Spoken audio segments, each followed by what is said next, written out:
दोस्तों नमस्कार। आप लोग कैसे हैं? मैं आप लोग उम्मीद करती हूँ कि आप लोग अच्छे होंगे। देखिए आज हम इस यूट्यूब चैनल पे आज हम एक गाना सुनाने जा रहे हैं। अगर उसमें गलती हो तो मुझे माफ़ करना, आप लोग से यही विनती है। दोस्तों देखिए हम गाना ये सुनाने जा रहे हैं, ध्यान से सुनिए। यूट्यूब चैनल छोड़ के भाग मत जाना कहीं। दोस्तों हम गाना ये गाने जा रहे हैं।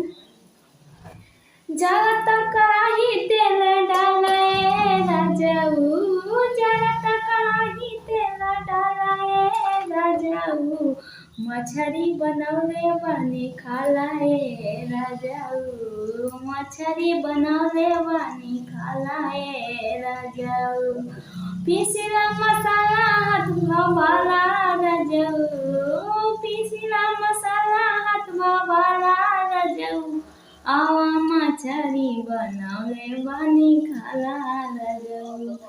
हाय दोस्तों नमस्कार। आप लोग हमारा वीडियो देखिए। आप अगर आप लोग हमारा वीडियो नहीं देखेंगे, अगर सपोर्ट नहीं करेंगे तो हम लोग कैसे हम आगे बढ़ेंगे। हम लोग दोस्तों आप लोग से यही विनती है कि हमारा वीडियो देखिए, हमको सपोर्ट कीजिए कि हम आगे बढ़ें।